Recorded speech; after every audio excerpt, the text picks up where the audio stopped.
మొదటి సమూయేలు 18వ అధ్యాయంలో 30వ వచనాన్ని చదువుకుందాం.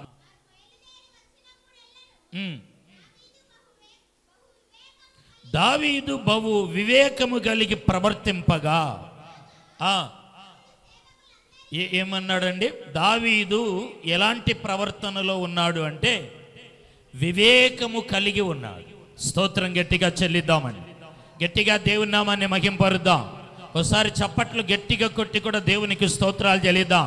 దావీదు యొక్క ప్రవర్తనలో మార్పు ఏంటంటే, దావీదు ప్రియులారా, దేవుని వాక్యములో అతడు ఒకప్పుడు పాపం చేశాడు, పడిపోయాడు. కానీ కొంతమంది అంటారు దావీదు పాపం చేశాడు, మేము కూడా చేయొచ్చు అని. తిమోతి తాగాడు, ఏమండి పోనీ 25 చెప్పాను. తిమోతి తాగాడు కడుపు జబ్బు నిమిత్తము, తరచుగా వచ్చే దాని నిమిత్తము. అతను తాగిన ద్రాక్షారసం ఏంటంటే మెడిసిన్ అతను తీసుకుంది.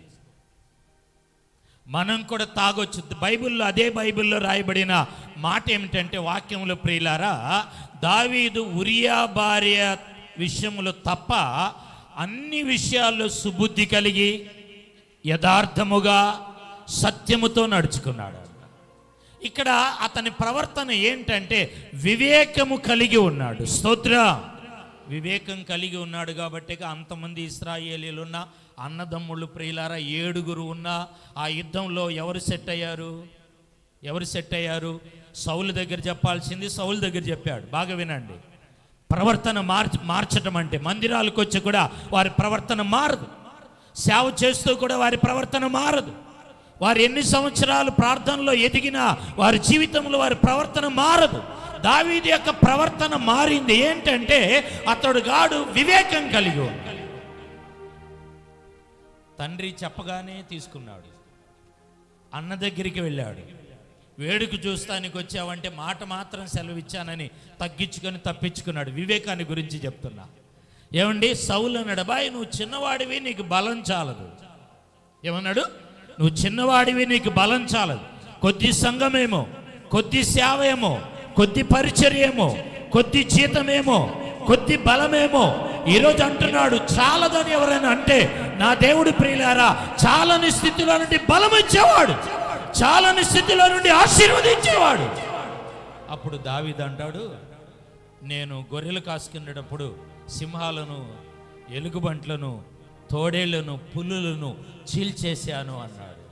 ఏమండి, సమయోచితంగా తనకు వాడుకైన పదాన్ని తీసుకొని ఏం చేశాడంటే ఒకే రాయితో గొల్యాతుని ప్రియులారా దెబ్బకు పడేశాడు. చప్పట్లు గట్టిగా కొట్టి మహింపరుద్దాం. అంటే అర్థమైందంటే వివేకంతో ఉన్నాడు. ఒక రాజుగారికి కళ వచ్చిందంట. కళలు వస్తాయి, కళలు కానండి, ప్రార్థన చేయండి. కళలు ఉన్నాయి, దర్శనాలు ఉన్నాయి, ప్రవచనాలు ఉన్నాయి, ప్రేరేపణలు ఉన్నాయి.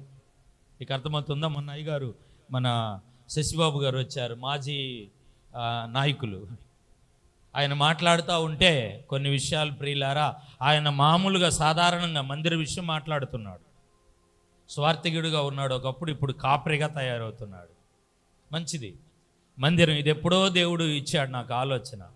ఇప్పుడు ఆయన కాపరిగా మందిరాన్ని నియమించాడు. ఆయన కొన్ని విషయాలు మాట్లాడుతున్నప్పుడు ఈ డిసెంబర్ కొత్త సంవత్సరంలో నాకున్న ప్రశ్న, ఆయన మాట్లాడుతున్నప్పుడు విడుదల కలిగింది. దేవుడు మాట్లాడాడు.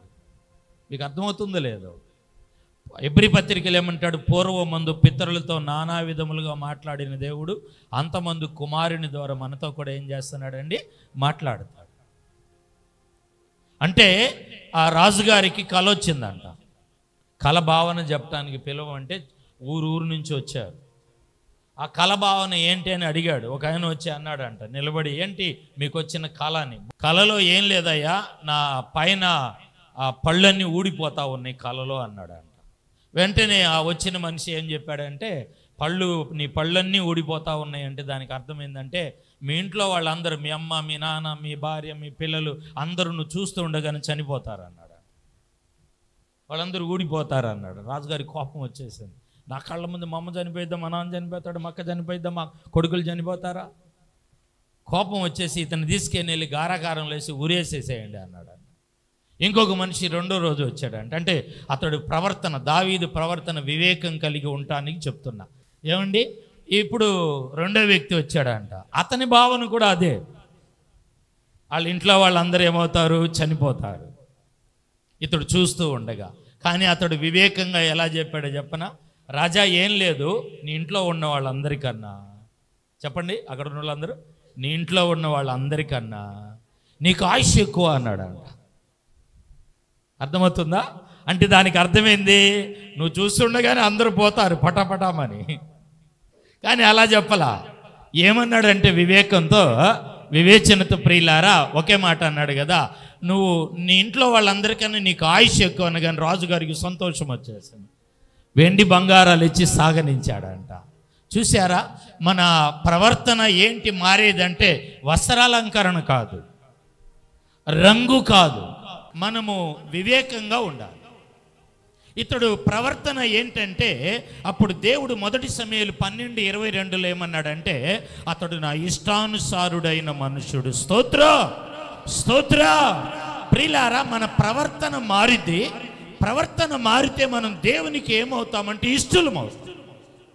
ఈరోజు నువ్వు కష్టపడుతున్నావేమో, దేవుడు నీకు సమీపంగా లేదేమో, నీ కార్యాలు దూరం అవుతున్నాయేమో. దేవుడి ప్రియులారా, నీ కార్యాలను ఈరోజు ఇష్టపడుతూ ఉన్నాడు. నీ అప్పు తీర్చడానికి ఇష్టపడుతూ ఉన్నాడు, నీ రోగాన్ని స్వస్థపరచడానికి ఇష్టపడుతూ ఉన్నాడు, నీ స్థలాన్ని కొనటానికి ఇష్టపడుతూ ఉన్నాడు, అప్పును తీర్చడానికి ఇష్టపడుతూ ఉన్నాడు, నీకున్న అసమాధానాలు తీసివేసి సమాధానం ఇవ్వటానికి ఇష్టపడుతున్నాడు. అంటాడు, ఇతడు నా హృదయానుసారుడు, నాకు ఇష్టానుసారుడు.